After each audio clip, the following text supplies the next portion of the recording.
Bismillahirrahmanirrahim. Assalamualaikum warahmatullahi wabarakatuh.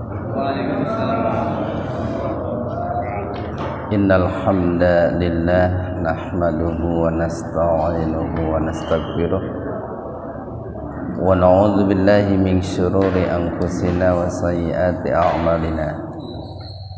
May yahdihillahu fala mudilla lahu wa may yudlilhu falan tajida lahu waliyyan mursyida. Asyhadu an la ilaha illallah wahdahu la syarikalah wa asyhadu anna Muhammadan abduhu wa rasuluh, amma ba'd. Hadirin ikhwatul iman, jemaah kuliah subuh yang mudah-mudahan senantiasa mendapatkan ridho dan ampunan Allah Subhanahu wa taala. Kajian tafsir di Majelis Tafsir Iliyin pada kesempatan subuh kali ini mengkaji surat Al-Baqarah ayat 188, halaman 29. Al-Baqarah ayat 188. Kita bahas tajwidnya dulu. Wala mantabi alif. Ta itu membacanya dihentakkan, enggak dibaca panjang. Enggak ta tapi ta, itu hamzah glatoh itu. Hamzah glatoh itu hamzah yang jatuh di tengah-tengah kata. Kulu majais unfasir, karena ada mantobi wawu bertemu hamzah secara terpisah atau di lain kata. Amwa, ini mimati ketemu wawu tapi bukan idhar safawi ya. Karena ini kan dalam satu kata, jadi tidak mesti mimnya dibaca idhar, dibaca biasa saja. Amwa, nggak usah amwa, nggak usah begitu. Wa mad badal lakum ihfa safawi. Huruf ihfa safawi hanya satu, yaitu apabila mim mati bertemu dengan ba. Nah ini dibaca samar, di bibir. Bai, nah mad lain. Nakum ihfa safawi bil alif lam qamariyah atau idhar qamariyah. Jadi lamnya dibaca jelas. Ba mad badal watud qalqalah sugro. Huruf dal mati sukun di tengah-tengah kata, dipantulkan secara sugro, secara ringan. Lu mantabi wawu bihaina marjaiz munfasir. Ada mantabi alif bertemu hamzah secara terpisah. Jadi dibacanya lebih dari tobi'i, Pak, lebih dari biasa. Itu bisa 4 sampai 6 ketukan ya. Ilal alif lam qamariyah atau idhar qamariyah. Alif maksurahnya setelah lam itu diabaikan saja. Jadi langsung ilal hukka mad bi alif. Lita, nah lita hamzah glatoh itu. Kayak tadi dihentakkan. Kulu mantabi wawu fari mantabi iya kom idgom biguna. Fathatain ketemu mim, jadi alifnya diabaikan saja, langsung diidgomkan, dimasukkan ke mim. bigunnah dengan mendengung, min idhar khalqi, jadi dibaca jelas di tenggorokan karena ada nun mati ketemu hamzah secara terpisah. Amwan, sama ini mimnya dibaca sepintas saja, dibaca biasa. Wa mad badal lin alif lam samsiyah gunnah atau idgham samsiyah gunnah, karena kebetulan setelah lam itu huruf nun bertasdid, jadi lin diidghamkan sambil mendengung. Na mad tabi alif bil alif lam qamariyah atau idhar qamariyah. Is digigit ujung lidahnya Pak, bukan bil ismi. Kalau ismi kan nama, kalau ini ismi dosa itu. Wa antum ihfa aqrab ya. Jadi sebetulnya antum itu dibaca ihfa ya, dibaca samar tapi sepintas saja. Jadi nggak usah wa antum tum idhar safawi ta'lamun mad alil sukun. Ikhwan fiddin arsadakumullah. Al-Baqarah ayat 188 ini itu berbicara tentang seputar memakan makanan yang diharamkan oleh Allah Subhanahu wa taala. Dalam arti yang diharamkan di sini adalah yang diharamkan secara maknawi ya. Allah melarang memakan makanan yang haram secara maknawi, bukan secara zat. Dan sepintas ayat ini dengan ayat sebelumnya, sepintas itu Pak, itu tidak ada korelasi sepintas. Karena kan dalam ayat-ayat sebelumnya itu berbicara tentang ibadah saum ya, ibadah puasa.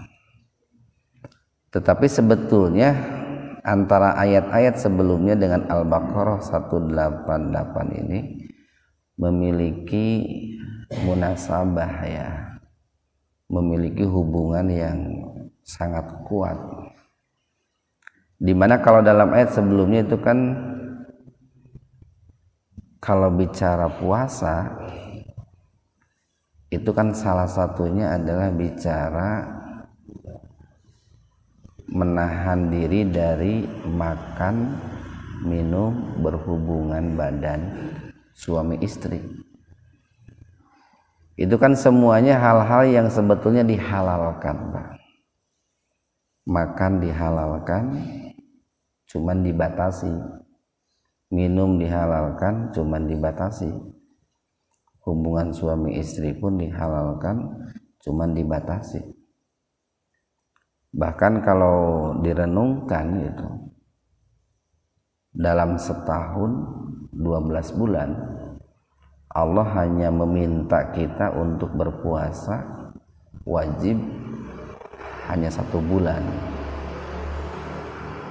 Bahkan yang 1 bulan itu pun kan tidak 24 jam dalam sehari, tapi hanya beberapa jam saja atau hanya setengah hari saja. Nah itu kan sebetulnya merupakan nikmat ya, karunia dari Allah, di mana Allah itu hanya meminta kita menahan makan, minum, hubungan suami istri itu hanya seperti itu gitu.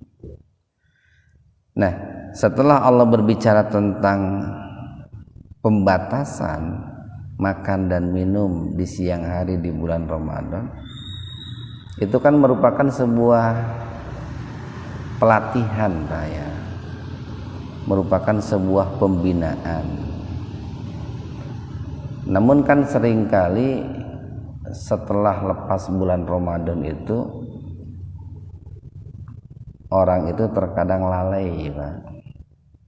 Terkadang lalai. Bahkan tidak sedikit kalau menurut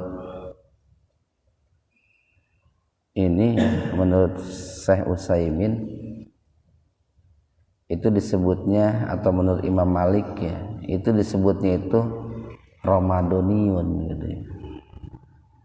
Ramadaniun itu orang yang menjadi muslim hanya sebatas di bulan Ramadan saja. Sementara selepas Ramadan itu kembali kepada habitatnya semula. Nah, maka oleh Allah diingatkan nih, wa'dan, ini wawunya wawu ibtida atau wawu istinaf gitu. Wawu ini yang menunjukkan permulaan pembicaraan gitu. Di wa'dan, la, janganlah. La-nya la nahi, ini Pak, menunjukkan larangan. Kalau dalam kaidah usul itu disebut al aslu fil amri fil nahyi litahrim gitu ya. Asalnya sebuah larangan itu jatuh hukumnya itu haram, kecuali kalau ada dalil yang memalingkannya. Nah, jadi di sini kan sebetulnya nih Pak, sebetulnya hampir tidak ada dalil yang memalingkannya itu. Maka apa yang Allah firmankan dalam ayat ini itu merupakan larangan yang jatuhnya kepada haram. Jadi wala, dan janganlah kalian, atau haram bagi kalian, takulu, yaitu kalian memakan, amwalakum, harta kalian, bainakum, di antara kalian, bi, dengan al-batil, dengan cara yang batil. Nah, ini kalau kita lihat Pak nih asbabun nuzul ayat ini, dulu di zaman Rasulullah sallallahu alaihi wasallam itu ada dua orang sahabat itu ya, yang berselisih atau bersengketa tentang tanah, Pak. Tentang tanah. Kalau nggak salah namanya itu yang pertama adalah Qais ya, Qais bin Abis ya. Kemudian yang kedua adalah Abdan bin Asra ya. Abdan bin Asra. Nah, ini dua orang ini berselisih tentang kepemilikan tanah. Bahkan kalau Ibnu Katsir mengatakan yang salah itu adalah yang pertama, yaitu Qais bin Abis ya. Dia mengaku bahwa tanah tersebut miliknya gitu. Dia mengaku bahwa tanah tersebut miliknya, padahal sebetulnya bukan milik dia gitu. Tapi sebetulnya itu milik Amro Abdan bin Asra. Nah, namun Qais ini melihat ini kalau seandainya diajukan ke pengadilan gitu, saya akan menang gitu. Umpamanya karena merasa banyak duit gitu Pak, sehingga bisa menyuap dan lain sebagainya, atau merasa punya kekuatan, punya jabatan, sehingga orang-orang segan terhadap dirinya, atau barangkali karena ada kedekatan gitu ya dengan para penegak hukum. Nah, sehingga Qais itu karena dirinya merasa bakal menang kalau diajukan ke pengadilan, maka dia pada saat itu pun mau mengajukannya kepada pengadilan itu dalam rangka untuk memenangkan persidangan ya, supaya kepemilikan tanah itu jatuh kepada dirinya. Padahal itu kan tanah itu adalah tanah Abdan bin Asra itu. Nah maka turunlah ayat ini sebagai sebuah larangan untuk melakukan tindakan seperti itu. Dan di zaman sekarang kan banyak Pak, kasus-kasus seperti itu banyak. Baik itu di dalam keluarga ataupun dengan orang lain. Tidak jarang gitu ya, umpamanya di keluarga ini sebetulnya harta ini milik adiknya gitu. Nah, tapi kemudian di kemudian hari diaku oleh kakaknya. Atau banyak gitu ya, tanah yang sudah diwakafkan oleh orang tuanya, tapi di kemudian hari diaku bahwa itu miliknya, malah dijual deh gitu, diwakafkan ke masjid, ke pesantren, kemudian hari dijual gitu.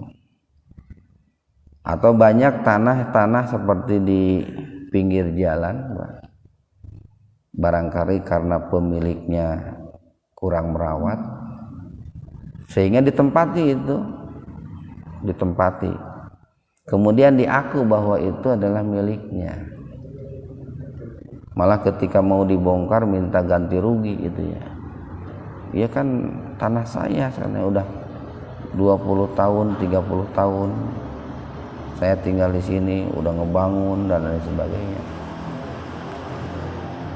Nah bahkan tidak jarang orang-orang seperti itu yang mengadu kepada penegak hukum ya, atau kepada hakim lah. Bahkan tidak jarang di kita ini tanah yang kepemilikannya itu kurang jelas gitu Pak ya, kurang jelas. Di daerah-daerah tertentu itu suka ada tanah-tanah yang kepemilikannya kurang jelas. Siapa pemilik sebetulnya tidak jelas. Nah kemudian ada sekelompok orang ya, 1-2 orang itu yang ingin memiliki dan menguasai tanah itu, kemudian datang ke hakim gitu. Nah itu sebetulnya tidak boleh itu Pak, tidak boleh. Kalau itu bukan tanah miliknya tidak boleh.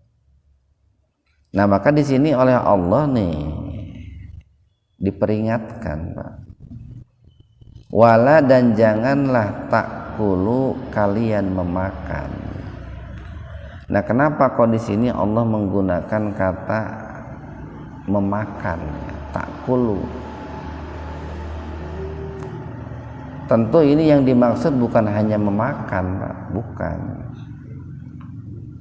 Ini yang disebut dengan ini Pak, jadi diungkapkan ya dalam satu bentuk, tapi maksudnya mencakup bentuk-bentuk yang lain. Cuman dominannya kalau bicara harta itu kan dimakan gitu. Karena makan itu kan termasuk salah satu kebutuhan mendasar manusia. Di antara 3 kebutuhan dasar manusia itu adalah makan dan minum. Tetapi tentu yang dimaksud itu bukan hanya larangan memakan, tapi larangan memakai gitu Pak ya.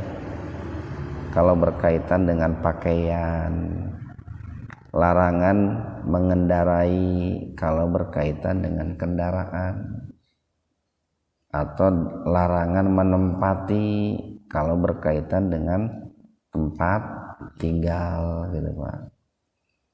Larangan menggunakan itu kalau berkaitan dengan alat atau benda lah. Nah cuman yang lebih dominan daripada itu semua kan sebetulnya puncaknya itu makan Pak, puncaknya itu. Jadi kalau dibanding-banding antara mengendarai kendaraan, menempati rumah, memakai baju, kebutuhan yang paling dasar itu kan makan. Maka Allah langsung menyebutnya yaitu dengan ungkapan yang paling mendasar, wala ta'kulu, dan janganlah kalian memakan amwalakum, harta-harta kalian. Nah di sini pun disebut dengan harta, tapi tentu maksudnya kan bukan hanya sebatas harta, bisa termasuk jabatan itu Pak, termasuk kekuasaan itu. Cuman di sini disebutkan harta karena kan pada puncaknya Pak, dari hal-hal yang sifatnya duniawi itu endingnya kan harta itu Pak. Endingnya kan harta. Orang berambisi untuk mendapatkan jabatan, ujung-ujungnya juga harta. Orang berambisi untuk mendapatkan ketenaran, kekuasaan, ujung-ujungnya harta. Jadi janganlah haram bagi kalian memakan harta kalian. Bainakum, baina di antara kum kalian. Kenapa ini kok disebut bainakum, di antara kalian? Karena sebetulnya Pak, antara kita dengan saudara kita, antara kita dengan sahabat kita, kita dengan tetangga kita, itu kan sebetulnya satu kesatuan Pak. Satu kesatuan. Sehingga dikarenakan kita ini satu kesatuan, Islam itu mengatur bahwa kita itu harus melindungi harta, bukan hanya harta kita, tapi kita pun harus menjaga harta orang lain Pak. Kita harus menjaga harta saudara kita, menjaga harta tetangga kita, menjaga harta sahabat kita. Dalam arti menjaga di sini kita jangan sampai merampasnya gitu. Karena kita sama-sama manusia, terlebih-lebih kalau sama-sama muslim gitu Pak. Maka dikatakan bainakum, di antara kalian. Enggak begini bahasanya, enggak bainaka wa bainakum, enggak begitu. Hartamu dan harta, atau bainaka wa bainahum, hartamu dan harta mereka, enggak begitu. Tapi langsung bainakum itu memberikan sebuah kesan, karena Islam itu kan sangat menganjurkan yang namanya ukhuwah. Islam itu sangat menganjurkan yang namanya kasih sayang, saling menghargai, saling menghormati, saling menjaga. Bil batil, dengan cara yang batil. Jadi haram memakan harta dengan cara yang batil. Nah ini kalau bisa cara dengan, ada bi Pak, bi dengan. Nah itu yang tadi saya katakan, ini haram secara maknawi.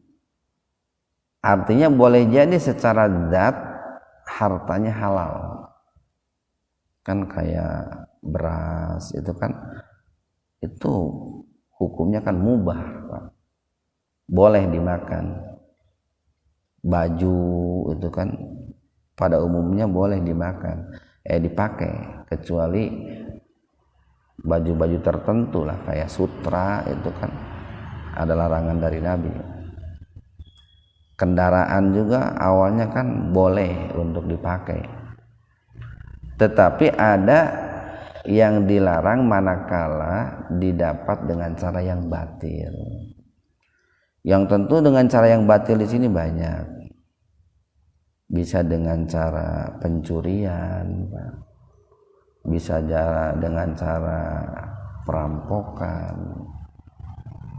Pokoknya siapapun berpotensi untuk mendapatkan harta dengan cara yang batil, berpotensi Pak, siapapun. Seorang ulama, seorang kiai berpotensi untuk memakan harta dengan cara yang batil. Umpamanya dengan istarawul dolalata bil huda gitu ya. Jadi membeli kesesatan dengan petunjuk. Umpamanya mengeluarkan fatwa dengan cara menghalalkan yang diharamkan atau mengharamkan yang dihalalkan. Nah ini tujuannya kan dapat harta itu Pak, dapat harta. Itu dengan cara yang batil itu. Atau kalau pedagang barangkali mengurangi takaran, timbangan, ukuran, itu mendapatkan harta dengan cara yang batil. Kalau pegawai baik pemerintah atau swasta barangkali mengurangi waktu itu Pak, atau istilahnya naonnya gaji buta gitu, digawe henteu tapi tetap digaji diterima. Nah itu kan bil batil, dengan cara yang batil. Termasuk ini Pak, bahkan kita nih seorang muslim itu harus menghindari memakan harta yang barangkali hukumnya sendiri masih perdebatan keras itu Pak ya. Seperti lamun ayeuna manaon geuning kayak kripto ya. Itu kan para ulama terjadi perdebatan yang sangat luar biasa. Baik itu dalam bentuk transaksi jual beli ataupun investasi itu Pak. Ataupun investasi. Bahkan kalau kita membaca itu umpamanya fatwa yang dikeluarkan oleh Majmu al-Islamiyah Al-Azhar itu mengeluarkan fatwa bahwa kripto itu baik dalam bentuk investasi ataupun transaksi itu haram. Termasuk kalau kita membaca fatwanya ini Pak, Darul Fatwa Kairo ya, itu pun mengeluarkan fatwa haram kripto itu. Termasuk Majelis Tarjih Muhammadiyah itu Pak, itu mengeluarkan fatwa bahwa kripto itu baik investasi ataupun transaksi itu haram. Apapun Pak namanya, kan banyak Pak yang namanya kripto itu ya. Ada naon teh model teh doge geuning Pak, banyaklah uang kripto itu. Nah alasan diharamkannya itu satu, di dalamnya itu mengandung goror Pak ya, mengandung goror. Kemudian yang kedua karena sifatnya itu spekulatif Pak, nggak jelas itu. Yang ketiga fluktuatif, tidak tentu itu naik turun. Jadi mayoritas itu mengharamkan. Kalau MUI itu fatwanya itu kalau kripto itu untuk investasi boleh, tapi kalau untuk transaksi haram gitu. Tapi MUI pun menghimbau sebaiknya kalau yang tidak menguasai itu jangan, bahkan menganjurkan carilah yang lain kalau mau investasi itu. Termasuk Bahsul Masail Nahdlatul Ulama pun, sekalipun dalam Bahsul Masail Nahdlatul Ulama itu mengatakan boleh, tapi itu kan dengan persyaratan yang ketat itu Pak, persyaratan dengan ketat. Bahkan sama menganjurkan kalau bisa dihindari. Nah hal-hal seperti itu bagi seorang muslim itu bagusnya dihindari itu. Dihindari. Carilah makan dengan cara yang halalan thayyibah itu. Berikutnya nih Pak, wa dan tudlu Dalla itu artinya menunjukkan atau bisa juga mengajukan atau bisa juga melaporkan. Watudlu, kemudian kalian melaporkan biha itu, harta tersebut ya. Melaporkan harta tersebut, kalian bermaksud melaporkan harta tersebut ila kepada al-hukam,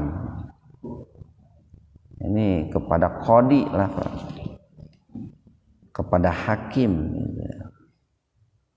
Untuk apa? Li, supaya takulu, kamu bisa memakan, kalian bisa memakan, farikon, sebagian, min amwali, harta, annasi, manusia, bil ismi, dengan cara berbuat dosa. Nah ini kan yang tadi di awal kita katakan, seringkali orang itu hati kecilnya awalnya tahu Pak, awalnya dia sadar bahwa itu harta milik orang lain, entah itu mobil, entah itu tanah, entah itu rumah. Nah, tapi karena dia sudah lama memakainya atau menempatinya, kemudian dia merasa bahwa itu adalah miliknya gitu. Atau barangkali belinya ke preman gitu Pak, atau belinya ke calo gitu. Tapi sebetulnya dia tahu ini tanah ini bukan tanah milik preman, bukan tanah milik calo. Istilahnya beli lapak gini Pak. Kulantaran dia sudah merasa membeli lapak, padahal itu punya orang. Kemudian suatu hari ketika oleh pemiliknya mau dipinta, dia tidak mau memberikan. Bahkan dia berencana untuk melaporkan kasusnya itu ke pengadilan. Nah ini tidak boleh, itu tidak boleh. Itu harta milik orang, tanah itu milik orang, tidak boleh. Nah ketika melakukannya itu maka itu termasuk memakan harta bil batil. Bahkan di sini itu bil ismi. Kalau tadi menyebutnya bil batil dengan cara yang batil, yang kedua min amwalin nas bil ismi, dengan jalan dosa itu. Sekalipun barangkali di pengadilan itu menang Pak, menang gitu. Nah kan zaman sekarang seringkali begitu orang itu, ketika dirinya salah kemudian kasusnya dibawa ke pengadilan, lalu ternyata di pengadilan itu memenangkan perkara, dia merasa bahwa itu sudah halal gitu Pak. Padahal kan yang namanya hakim itu tidak bisa menghalalkan yang haram dan tidak bisa mengharamkan yang halal. Jadi jangan karena menurut hakim ini saya ini menang, lalu berubah statusnya, harta itu halal miliknya. Tidak itu Pak, tidak. Tetap saja itu haram itu, tetap. Nah cuman hari ini banyak orang itu yang seperti itu. Ya kan menurut hakim sudah diputuskan saya ini yang memenangkan perkara ini, berarti ini tanah milik saya. Padahal jelas-jelas dia pun hati kecilnya mengakui itu bukan miliknya. Nah itu yang disebut dengan memakan harta dengan cara yang haram itu Pak. Termasuk di keluarga Pak, termasuk di keluarga. Itu kan suka ada persengketaan antara adik kakak dalam bab warisan begitu. Ya.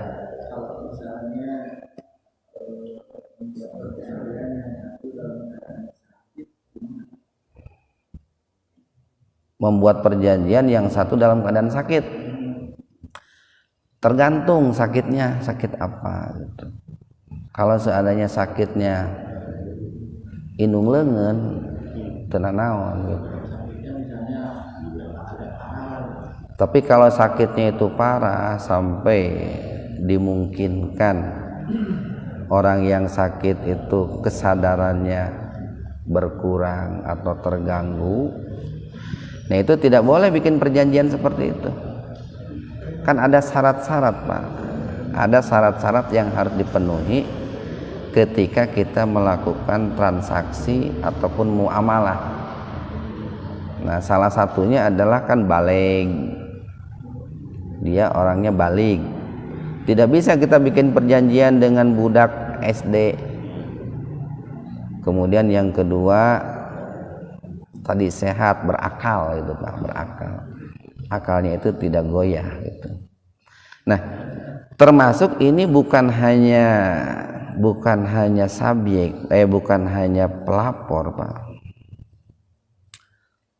Bukan hanya yang melaporkan kepada penegak hukum. Orang-orang yang memutuskan hukumnya pun tidak boleh itu, terancam itu. Makanya ini kalau kita lihat nih Pak dalam surat ini umpamanya nih sedikit aja. An-Nisa itu Pak. Surat An-Nisa ayat 105 Pak. Halaman 95 itu. Surat An-Nisa ayat 105 halaman 95 itu di bawah itu Pak, pojok bawah halaman 95 surat An-Nisa.